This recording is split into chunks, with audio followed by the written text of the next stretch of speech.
Hello, Weekend Warriors, and welcome to another episode of the Weekend Dojo with Ace Red and. El Chizo Reviews. It's good to be back. And tonight we will be talking about Christmas specials. Yes, we figured we would start getting into the holiday season by talking about the Christmas specials that we always try to see around this time of year. Even if we don't always quite make it, we always at least make the effort. Now, if you don't mind, I would like to take off with this one because I've got one that I try to see every year. I'm not always successful because they don't always run it, at least not in my experience, not during the time when I'm free. Ed, Edd n Eddy's Jingle Jingle Jangle is a Christmas special I always have to see. Can you please refresh me on that one? Because I remember there being an Ed, Edd n Eddy's Christmas show. I just don't remember watching it in like years. It's more or less Eddie is pissed off because he got clothes for Christmas and forgets what Christmas is about. It's your typical figuring out that selflessness is the spirit of the holidays and not really getting stuff. Which, by the way, speaking of holidays, as I understand it, today is the last day of Hanukkah. So if any of our viewers celebrate that, happy Hanukkah. Happy Hanukkah. Hey, we should shout out Kwanzaa people also. Oh yeah, it's happy. I don't know the actual traditions of Kwanzaa. It's something I would like to learn about. I hope it's a good holiday season for y'all. We should, while we're doing Christmas specials, we should also cover lesser-known ones that were attached to shows we enjoyed, like Futurama's specials, for example. Oh, yeah. Let me just go over Jingle Jingle Jangle here real quick. Essentially, he goes around and starts viewing how everyone else celebrates Christmas. And in the meantime, the Kanker sisters are following a weird light in the sky that appears to be a star, but is actually a reflection. Long story short, Eddie realizes the error of his ways for all of 30 seconds. But it is a heartfelt movie. It's another excuse to watch Ed, Edd n Eddy. I managed to watch it on today, just on Amazon. I actually had Jawbreakers for the occasion. Were they the oversized ones also? The actual gobstoppers, yes. This big, you can't even fit it in your mouth. Like the size of a pool cue ball. Mm-hmm.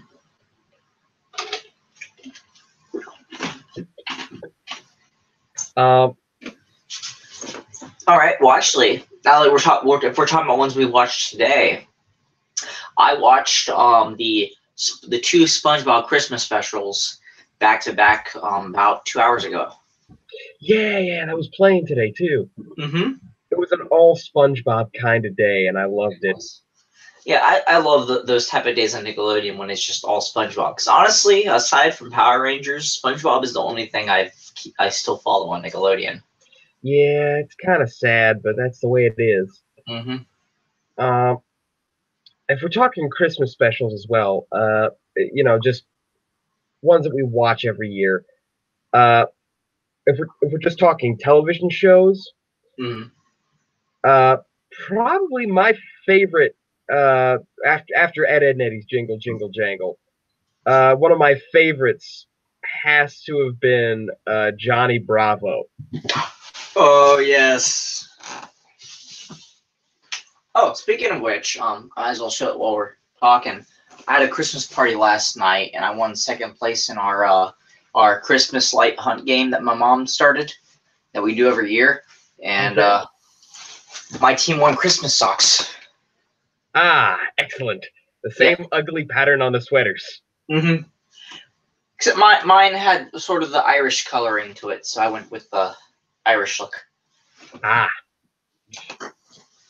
I see you're sporting the new patch, by the way. Oh, yes, I am. Yes, I am. And I'm Henry, and I'm a chicken hawk.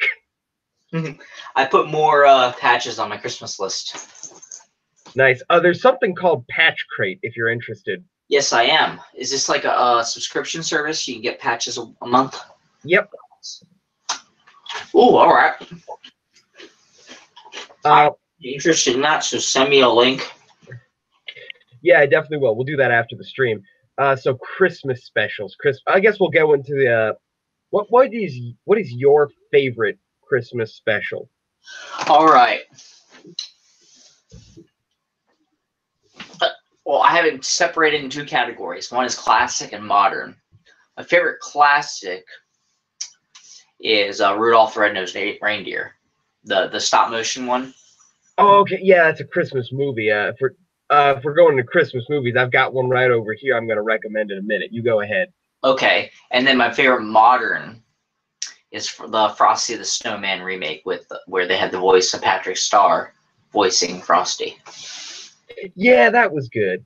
Mm-hmm. Um, I liked how technically it was a sequel, and that the dad who forgot about what Christmas was about and how he was just this uptight, fun, anti-fun dad in the 50s, or Yep.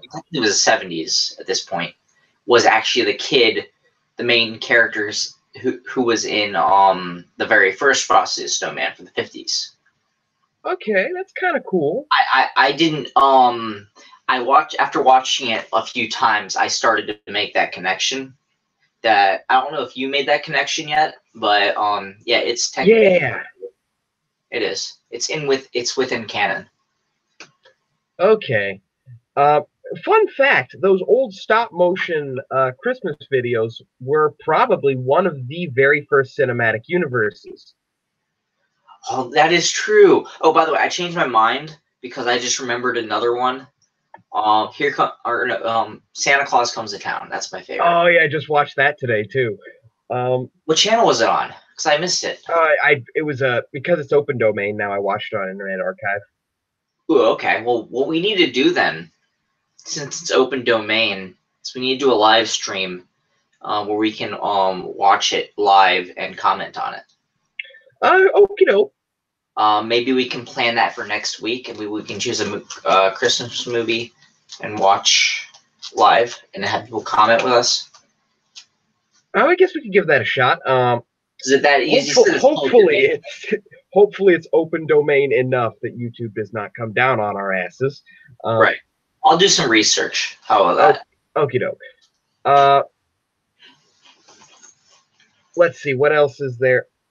Oh yeah, the movie I wanted to recommend. Mm-hmm. So, big recommendation for anyone looking for a different Christmas tradition, especially if you're an anime fan. My latest yearly watch has been Tokyo Godfathers. Tokyo Godfathers? It's an anime about 3 homeless people finding a baby and trying to get the baby home. Mm-hmm. And they go on this whole fiasco. Turns out, I won't spoil the ending for you, but it goes into the depth of how these people became homeless. The conditions that the homeless live in Japan. Okay. And it really is kind of a heart. It's a feel good kind of video. Mm-hmm. I know it sounds sad, but in the end, it is kind of feel good. Okay. I'll definitely check it out. Yes, I highly recommend it. Mm-hmm. And it's kind of funny, I wouldn't expect a Christmas movie to be part of my yearly, an anime to be part of my yearly Christmas cycle. Mm-hmm. Now, well, I want to bring up some. Can we talk for a moment about Christmas movies that the public consider Christmas movies, but were never really intended to be Christmas movies? Yeah, go ahead. Like, for example, everyone likes to start with Die Hard, but I'm going to start with one that a few other people have confirmed it, or have considered it, but don't really talk about it much, and that is Batman Returns. Now that you think, yeah, it is kind of takes place during Christmas, I guess. Mm-hmm. And the whole atmosphere of the movie is in Christmas, and almost every single bit of the plot surrounds around something Christmas related. That's true. And if you notice, Tim Burton likes to do little dark Christmas stories with his That is true. With his animations. And I think he really did well incorporating that in the Batman Returns. Because you remember, he did Nightmare Before Christmas. He did Edward Scissorhands. If you remember Edward Scissorhands. Yes, I do. Mm-hmm. Batman Returns. Now let's focus on that for a bit. I want to just go over the plot and then connect sort of a few different Christmas related things to it. So basically, Batman Returns, origin story of the Penguin. He was born on Christmas. Family didn't want anything to do with it. Then, because he was deformed, and later that night after his birth, on Christmas morning, he was tossed into a lake and ended up in the sewers where the penguins that were living down there apparently took him in because they were left over from an abandoned zoo. Yeah. And he ended up joining the circus. Years later, he rains his vengeance back on Gotham after he fought with a plan to take all of Gotham's firstborns. And yeah, and so the premise was he starts his attack on Christmas Day or on Christmas Eve, and the whole movie takes place throughout Christmas Eve to Christmas Day. Maybe just within Christmas week, because there's a few scenes that are in day and then a few scenes at night.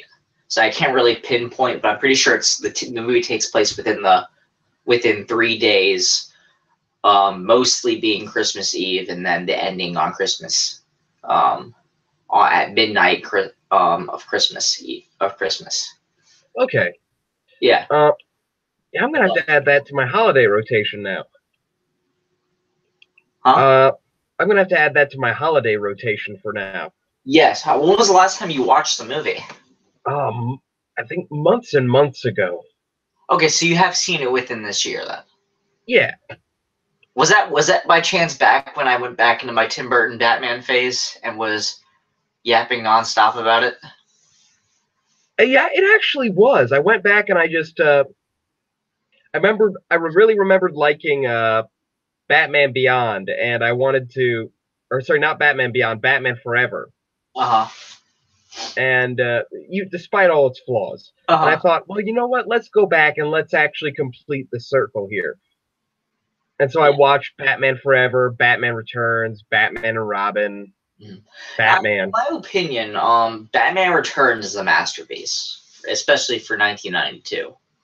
Yes, it is a very good film. Mm-hmm. Now, as far as Christmas parallels, you've got that scene where Batman and Catwoman have their first encounter in suit, and then it ends with Batman gets kicked down, and right when they're about to claw at each other, they're underneath a mistletoe, and it kind of plays into that romance that's going between Selina and Bruce. Yeah, I think they handled that really well too. That symbology. Mm-hmm. And that one line, a kiss under the mistletoe can be deadly. And then she says it can be even deadlier if you mean it. Yeah, that really was, just that version of Catwoman was iconic to the character, I think, and had a huge influence on other incarnations of her afterwards. Yeah. See, and now every time when I first think of Catwoman, the first image I get in my head is Michelle Pfeiffer. Yeah, and I think that's because, well, a lot of us saw the movies before we knew that comic books were a thing. Right. I knew Batman was a thing before I ever picked up a comic book, just because that was the order in which I was introduced to them. Mm-hmm. Yeah, because my first introduction to Batman was Michael Keaton and Adam West right at the same time, because my Uncle Richard, who had a big influence on my life as a comic book and tokusatsu nerd, that's how he got me into comic books. He showed me Christopher Reeve Superman, Michael Keaton and Adam West Batman, and all that stuff. So I started off with the film versions and started getting into the comics, and yeah, when I started to learn to read. Christian Torres says, "Hey, Christian, we're just talking Christmas movies and ones that right now we're talking about movies that are often watched at Christmas that aren't necessarily Christmas movies. Right. In this case, Batman Returns. Hmm. Now, I think we've dragged Batman Returns long enough. Are there any other movies around Christmas that have the Christmas theme and do count as Christmas movies, despite them not being intended Christmas movies? This is gonna sound odd, Okay. but for me, during the holiday season, the original Harry Potter is something I always try to watch. Well, that's not odd at all. Animal welfare. Christian Torres is complimenting you on the way you decorated your room. I'm animal welfare. Fat man of your room. I think autocorrect got her. Yeah, probably. Is Christian a girl's name? I can't tell. Actually, well, you know what? We won't make an assumption on Yeah. it then, because I think it can be both. Yeah. Oh, forgive us, Christian. Anyways, yeah, I can't tell if that's autocorrect or not. But yeah, thank you for the compliment. Also, I might as well take a moment to show us something I added. Right here's some motivation. A hero is an ordinary individual who finds the strength to persevere and endure in spite of overwhelming obstacles. Christopher Reeve.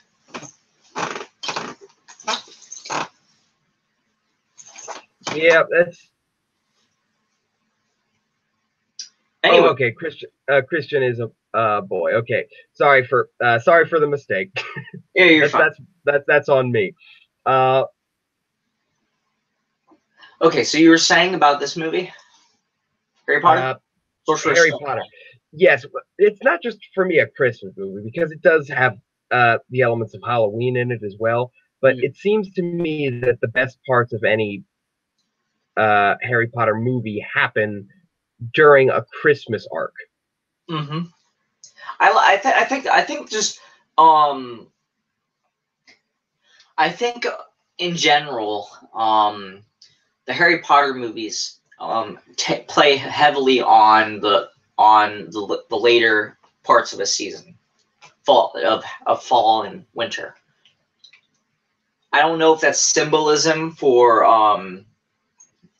like the end of the beginning of the darkness and the ending of the darkness transitioning to the light, or like this. You know some of the symbolisms of like fall, the transition from fall to winter, festive lights. You got like the dark time, then you're leading to the bright. If I make any sense. Yeah. It's just the winter solstice. It's essentially that kind of a symbolism. And believe it or not, the winter solstice in many different religions and cultures that center around magic, the winter solstice is a very important night. Mm-hmm. So that ties in pretty well, I think. All right.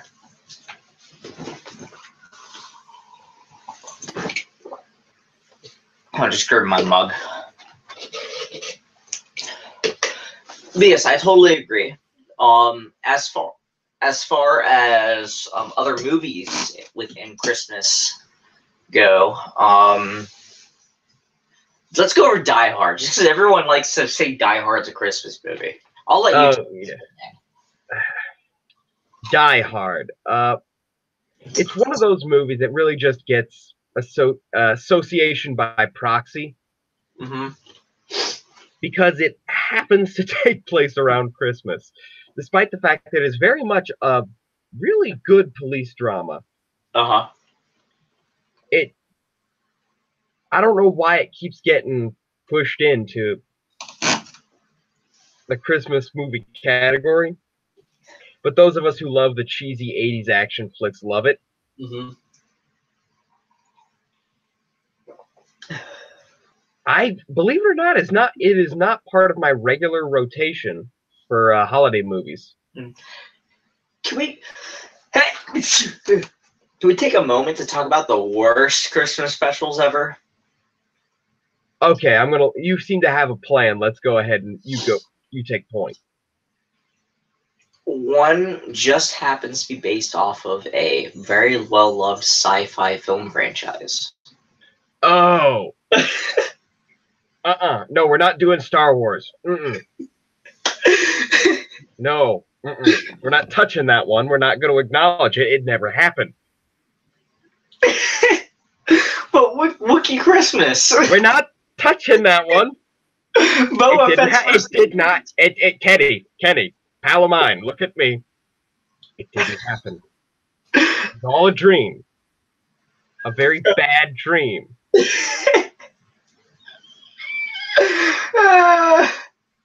Okay.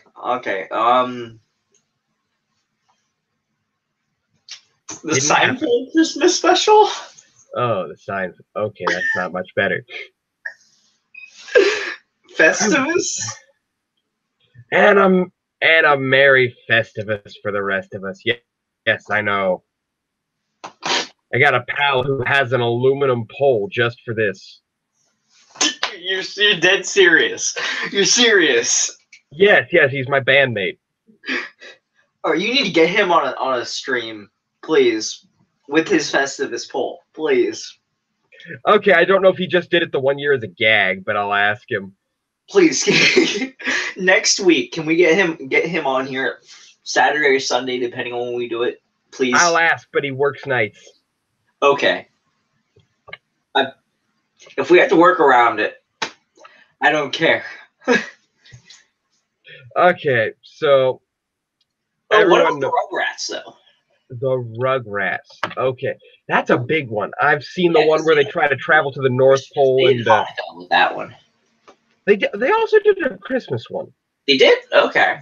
So I know the Rugrats were most of them were an openly Jewish family. In fact, weren't they? Yeah, there was a Christmas episode. Okay. Angelica didn't want to get coal in her stocking, so the Rugrats went on an expedition to find the North Pole, and they ended up wandering around their backyard in, their typical Rugrats fashion, and found a pole, but no Santa or elves, so they figured it must be the South Pole. Okay, so then was it it was their mother's side that was Jewish and their father's side was Christian, right? I don't remember. They never fully address it. Like they never like openly just straight up say, but if you actually pay attention to who's who as far as family, if you notice. Oh yeah, the Christmas special is the only one I remember, man. Huh? I remember very few episodes of Rugrats. Yeah. Okay. Well, here's how it went down. The mother's side was Jewish, grandma and grandpa, and then grandpa, which was the main grandpa, which is on Stu, and his brother's side, who is Stu, is Tommy's dad, and his brother is Angelica's dad, were Christian. Because they celebrated. Okay. They celebrated both Hanukkah and Christmas. That's what they did. Okay. Let's. Because so it was a cross-religious family. Okay. Yeah. Okay. I can see that. Let's see. What else is there to talk about? I am a big fan of any incarnation. If we're just to get back on Christmas movies that we like, I am a huge fan of any incarnation of A Christmas Carol. Ooh, okay, yeah. Like, I liked the Mr. Magoo version. I liked the Disney Scrooge McDuck version. I liked the new Jim Carrey version. What, the Jim Carrey? Oh, you said that? The Jim Carrey version? Yeah. Yeah. It seems like because it is such a formulaic story, there is so much room to get creative with it. Mm-hmm. Does the Tiny Tim bit always get you? It depends on the version. Okay. Which version got you the most? The version that just overall got to me the most, I think, and this is going to make people laugh at me, but it was the Mr. Magoo version. Oh, yeah. I haven't watched that in a long time. I saw that in, like, let's see, what year was it? Oh, it was 2011 was the last time I watched it. Yeah, it's something about that one always gets to me. Mm-hmm. And yeah, I think that's about it for what's in my normal Christmas rotation. I just realized I have a lot of stuff I need to watch now this year. Mm-hmm. Uh, we still haven't even gotten the tree up. We have. Awesome. I We have need our to. lights out there too. I'll send you a pic later. Cool. Yeah, we need to just. We just got ours in the stand with some water and an aspirin. Mm-hmm. A little tip for people decorating this Christmas: if you put up a tree and it is an actual tree and not a plastic or an imitation one, when you fill the base with water, it helps to put a single aspirin in the water. It helps the trunk absorb it somehow. It was explained to me a long time ago. All I know is it works.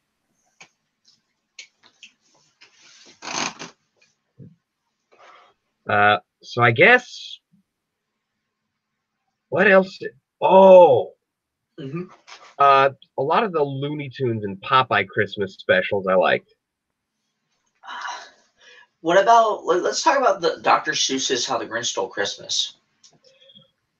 Okay, which one? The classic, not the new one. The old animated one. Well, let's do the animated one, and then the Jim Carrey one. Okay, so let's do the animated one first then. Really The short. The new one by Illumination doesn't count in my book. Fair enough. They Loraxed it, I think. They did.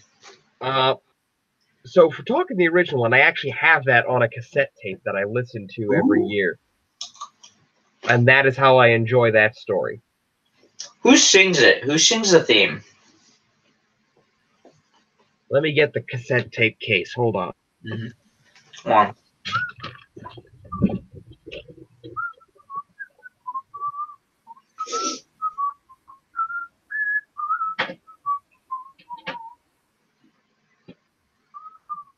Okay, it's Sergio Valletta. It does not say on this case who sung it. I found it. It says who produced it. It says who narrated it. Doesn't say who sung it. That's weird. You would think on the cassette. Find it? You looking it up? Yeah, I found it. It's Sergio Valletta. That's kind of ridiculous. They wouldn't put it on the cassette. But yes, believe it or not, some people still listen to cassettes. Only because I have yet to find this story on CD out in the wild. Oh, cool. And unfortunately, my good the playhead on my good tape deck is busted, so I have to use the record deck to play it.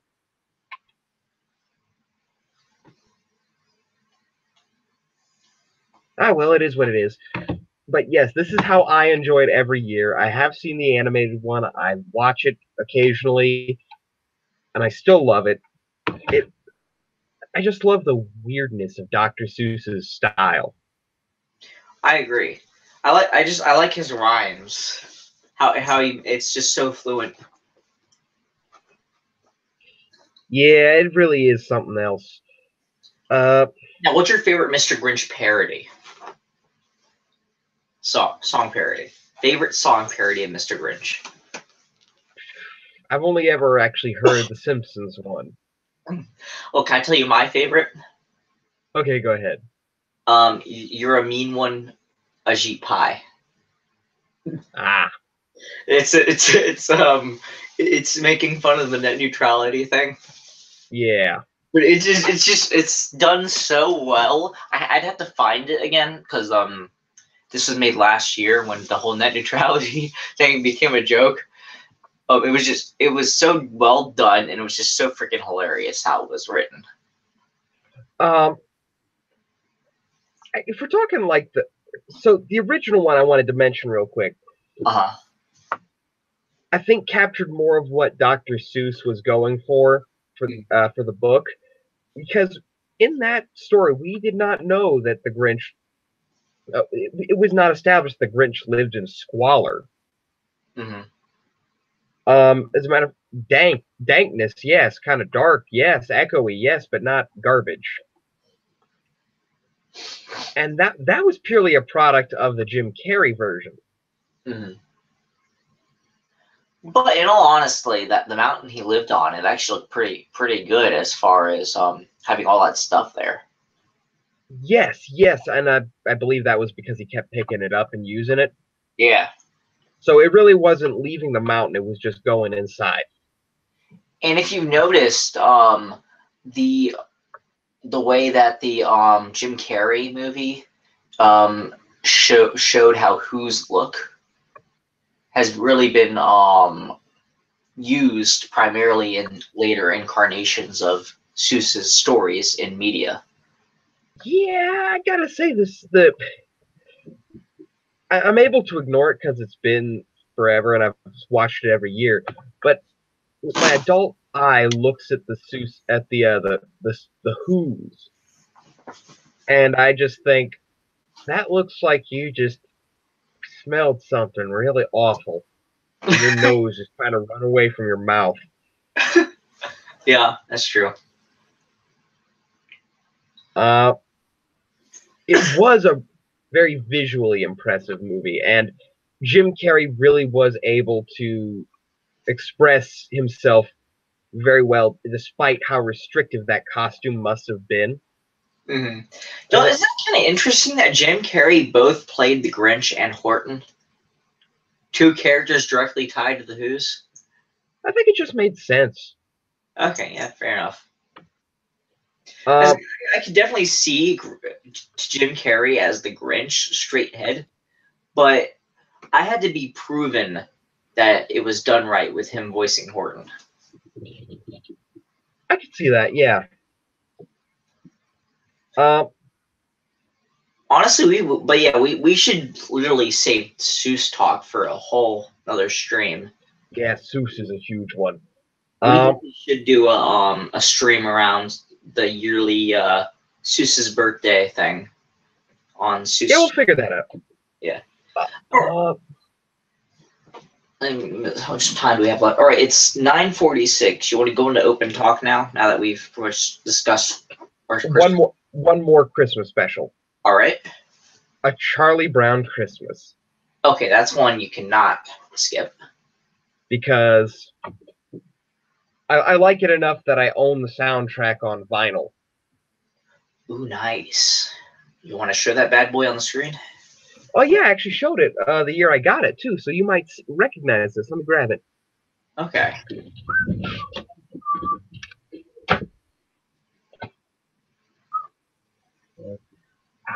Charlie Brown Christmas.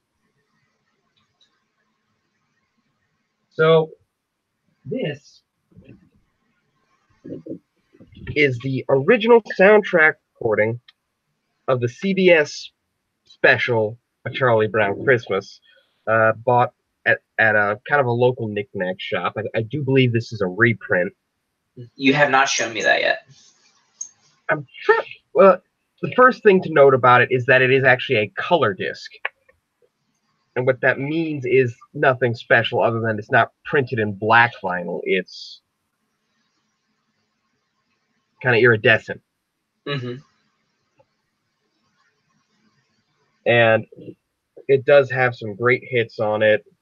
It's printed by Fantasy Records. And it is...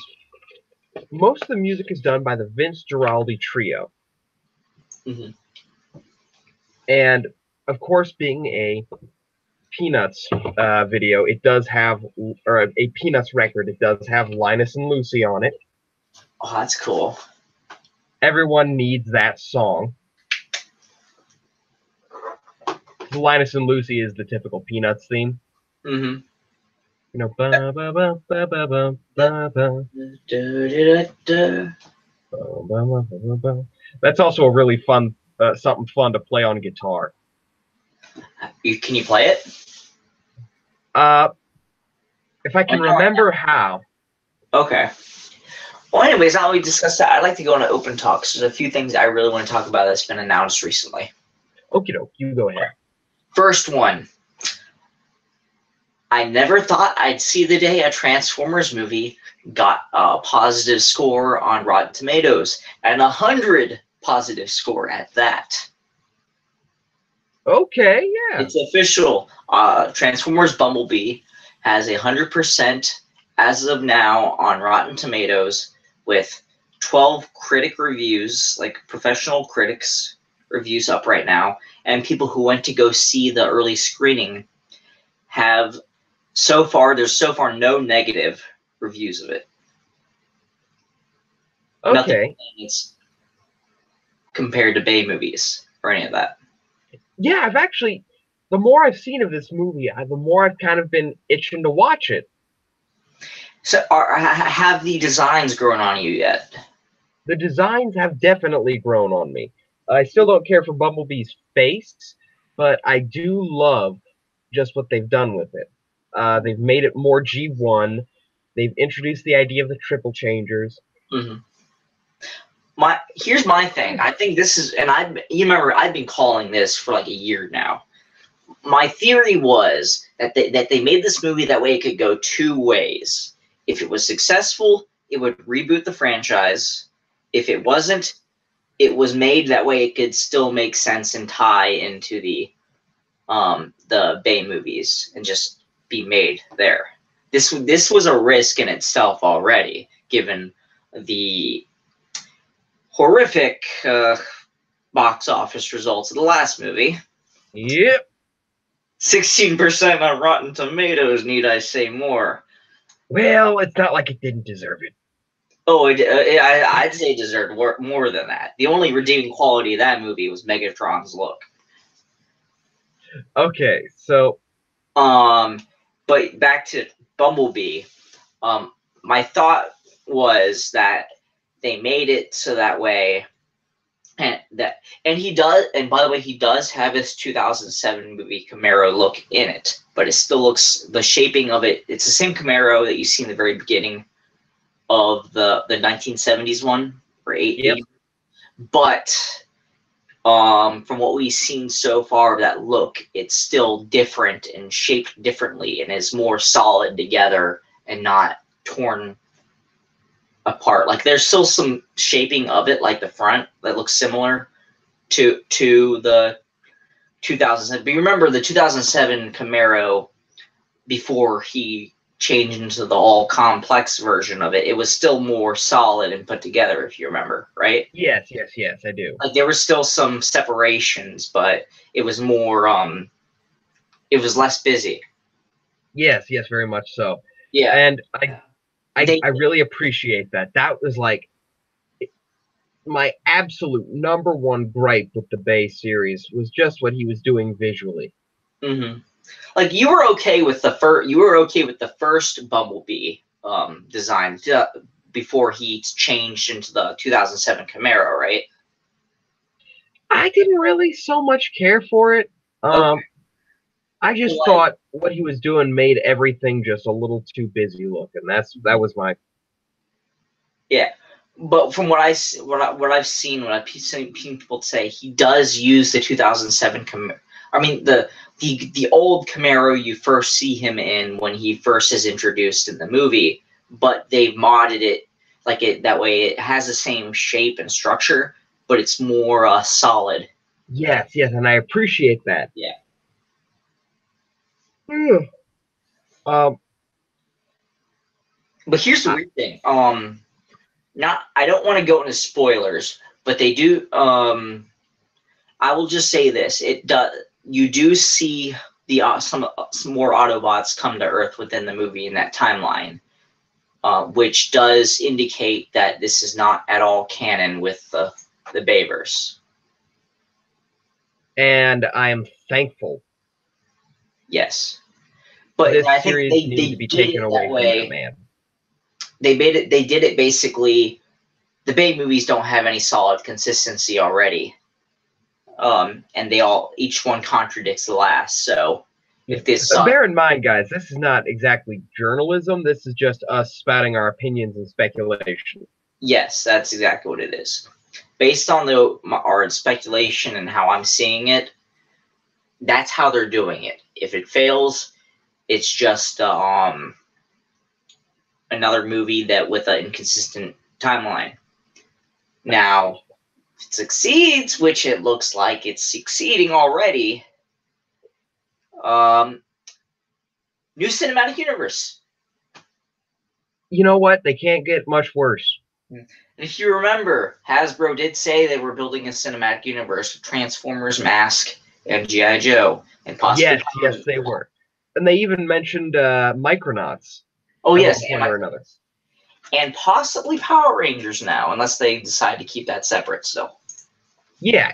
Well, we'll keep our fingers crossed. Do you want Power Rangers to be in canon with Transformers?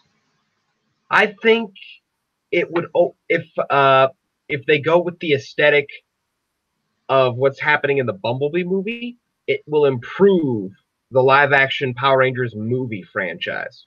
Mm-hmm. Now, the question is, if they decide to go that route, do you think they should reboot the Power Rangers movies or expand upon the last one and just like come up with a plot device that changes the look of their suits and makes it more? I'm gonna throw a term at you here called soft sequel, meaning that it could tie into the previous one, but it's open enough that you could accept it as a standalone. Okay. So, like, they could just completely redesign the suits and not they don't have to explain how? They could very vaguely explain how in order to make it work. Well, given the Power Rangers lure, it's pretty easy to do that. The it Morphin really Grid is always changing, and it could modify the suit somehow. And yeah, the lore definitely allows for that. Maybe something happened in the Morphin Grid, and they had to harness it within a new device they call Morphers. And they did mention the Zeo Crystal. They did. And they could use the Zeo Crystal to create Morphers, if, for example. And then they will all go Zeo. Because if you remember, Billy was able to always use stuff from the command center and modify it to create new tech for the Rangers to use. Even if it was just putting a shield inside a spring open shield, putting a mirror inside a spring open shield case. Mm-hmm. And so in this movie, if they decided to go that route, he could have created new tech using stuff from the command center to make morphing easier without the need of just having to form over them when they're in that when they're on that platform. Because remember, in the movie, they could only morph when they were on that platform. Yeah, and that was getting a little bit into Tomikahiro's territory. Mm-hmm. So what if Billy found out how to make miniaturize that platform so they could each morph individually? That would be cool. Okay, yeah. So that we've got points where they could tie it in. Now, so I guess connecting it to the Transformers and G.I. Joe verse, how would you go about that? Well, let's face it, a lot of what the Power Rangers deal with is forces invading from other worlds. Mm-hmm. It's not hard. If they were to do a Transformers versus Power Rangers movie, how would you who would you have which Power Rangers villain would you want in it, and how would they interact with the Decepticons? Oh, it would have to be Zed trying to form an alliance with Megatron. Yes. Because it's writing itself for you right there. And you can have an entire scene where the Megazord gets destroyed and they have to rely on a combiner team of Transformers to save the day, i.e. friggin' Superion. I was going to go with the Dinobots, but okay. Well, the Dinobots, if we're going G1, weren't always a combiner. That's true. But it would have been so freaking cool to do that, especially with the MMPR Rangers. Yeah, but, like I said, we'll see how it plays out. We will see how it plays out. I want a scene with Jason interacting with Grimlock. Yeah. I could see that too. That'd be pretty Each cool. Ranger interacting with the respected Dinobot of the Zord. Yeah, that'd be awesome. Oh, anyway, so it is about 10 o'clock, so we thank you all for joining us for another weekend. Next week, I guess we will do Christmas music. Yes. Speaking of which, just to kick it off, a little Christmas music to get you through the week. Merry Christmas, Baby by B.B. King. Well, that's a good one. One thing about B.B. King is good. Yeah. Oh, he was king of the blues, man. Hence the name. More or less. Okay. Well, with that said, thank you for joining us, and see you all next week. Stay more phenomenal, everybody. See you later, Weekend Warriors.